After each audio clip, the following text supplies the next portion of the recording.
सड़क के नल के पास औरत सारे बहस कर रहे होते हैं। हवा में मटके उड़ रहे हैं। तुझसे पहले तो मैं आई। आहा, तुझसे पहले मैं आई। अरे रुको तुम, चूल्हे पे दाल पक रहा है, एक मटका पानी तो लेने दो। अरे तुम रुको, वहाँ झूले में मेरा बेटा रो रहा है।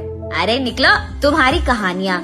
चूल्हे पे दाल पक रहा है तो मैं क्या करूँ, और झूले में बच्चा रो रहा है तो मैं क्या करूँ। ऐसे उन दोनों औरतों को बगल में धकेलकर तीसरी औरत नल के पास आकर उसका मटका भर देती है। इतने में वही बगल में आमने सामने घरों में रहने वाले मंदाकिनी और मंगतायरू उनके अपने अपने मटके लेकर वहाँ आते हैं। एक दूसरे को देखते ही वो दोनों गुस्से से लाल हो जाते हैं। मंगतायरू और मंदाकिनी दोनों सास बहू हैं और दोनों एक ही घर में रहते थे। मंदाकिनी मंगतायरू से बहुत लड़कर उसके पति को मनाकर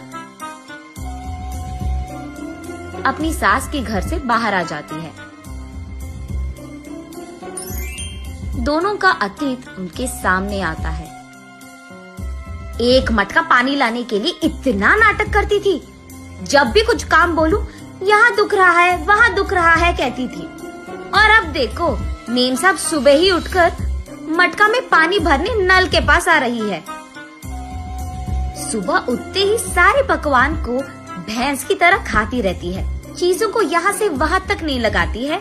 लेकिन अब देखो, भैंस चल के आ रही है मटके पानी के लिए। ऐसे एक दूसरे को कोसते हुए वो दोनों नल के पास आते हैं। सबसे पहले मंगतायरू पानी के लिए उसकी मटका नल के नीचे लगाती है। लो, आ गई भैंस। आते ही अपना मटका लगा दिया इसने नल के नीचे, जैसे इसका बाप का जागिर हो। ऐसे उसका मजाक उड़ाकर मंगतायरू की मटके को एक जोर का झटका देती है। बस मटका ऊपर उड़कर नीचे गिरता है। बाप रे, कितनी घमंडी है ये।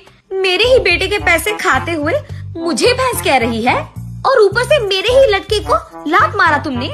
ऐसे कहते हुए मंदाकिनी की मटके को भी जोर का झटका देती है मंगतायरू। मैं तुम्हारे बेटे के पैसे नहीं खा रही हूँ, तुम ही मेरे पति के पैसे खा रहे हो। मेरे सारे बनाए हुए पकवान को सुबह से रात तक खाती रहती है तो भैंस की तरह ही दिखेगी ना।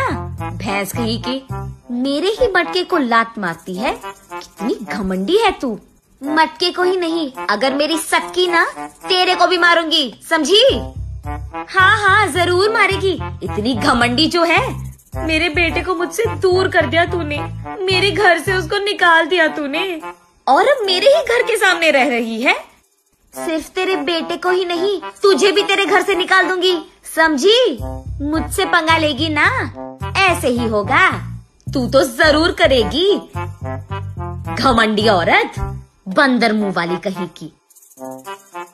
तुझे देखकर ऐसा लगता है कि भैंस को कपड़े पहनाए हैं, और तू मुझे बंदर कह रही है। भैंस कहीं की मुझे भैंस कह रही है, मुझे बंदर कह रही है। ऐसे वो दोनों एक दूसरे से लड़ते हुए एक दूसरे के बाल पकड़कर लड़ते लड़ते नल के बगल में मौजूद कीचड़ में गिर जाते हैं। ये सब दूर से देख रहे बाप बेटे दोनों एक दूसरे को देख हंस पड़ते हैं। मंदाकिनी घर में सारा काम करते हुए रहती थी। उसे देख मंगतायरू, क्यों बहू, लगता है कि नल में ना पानी खत्म हो जाएगा, जाकर 2 मटके ले आ बेटी। ऐसे ऑर्डर देती थी मंगतायरू। मंदाकिनी के हाथों बनाए सारे पकवान खाते हुए वो हमेशा शिकायत करती थी कि इसमें नमक कम है और इसमें मिर्ची ज्यादा है, ये तो बहुत तीखा हो गया, ये तो बहुत मीठा है। उसके शिकायत सुनने के 2 दिन बाद तक मंदाकिनी रसोई घर का मुंह भी नहीं देखती थी, रूठकर अपना मुंह लटकाती थी। तब चुपचाप मंगतायरू को ही सारे काम करना पड़ जाता था। जब मंदाकिनी सारा घर को साफ करके 2 मिनट लेट जाती थी, तब मंगतायरू, घर के सामने रंगोली कौन डालेगा, तेरा बाप। ऐसे वो दोनों हमेशा बहस करते हुए लड़ते थे। संदीप ऑफिस से लौटते ही एक तरफ मंगतायरू और दूसरी तरफ मंदाकिनी, दोनों उसको शिकायतें खूब सुनाते थे। ना अपने बीवी को बोलता था और ना ही अपनी माँ से कह पाता। अपने आप में बहुत निराश हो जाता था संदीप। बहुत दिन देखने के बाद अब उसके पास ताकत नहीं था। वो एक दिन अपने पिता के पास जाकर ऐसे कहता है, पापा, मैं घर से अलग होने की सोच रहा हूँ। आपकी बहू भी मुझे हर रोज इसी बात के बारे में सताती रहती है। हाँ तो तुम सच में अलग हो जाओगे बेटा? तुम्हें क्या लगता है अलग रहने से इन दोनों में ममता जाग उठेगी? ममता और प्यार भले ही बाहर ना आए, लेकिन इन दोनों को इतना तो समझ आएगा कि एक दूसरे के बिना अपने अपने घरों में अकेले रहते हुए, सारे काम अकेले करते हुए कितना मुश्किल है। अब दोनों को समझ में आना है ना पापा कि अलग रहना कितना मुश्किल है। ऐसे कहता है।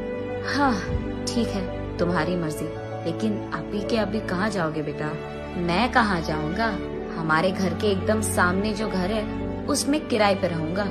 ऐसे बाप बेटे दोनों ऐसी योजना बनाते हैं जिनसे सास बहू अनजान है।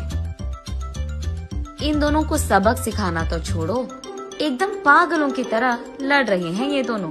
ऐसे कीचड़ में गिरे सास बहू को देख उनके चारों ओर मौजूद सारे गांव वाले जोर जोर से हंसते रहते हैं। अब इन दोनों इसके बाद क्या करेंगे ये हम अगली वीडियो में जानेंगे।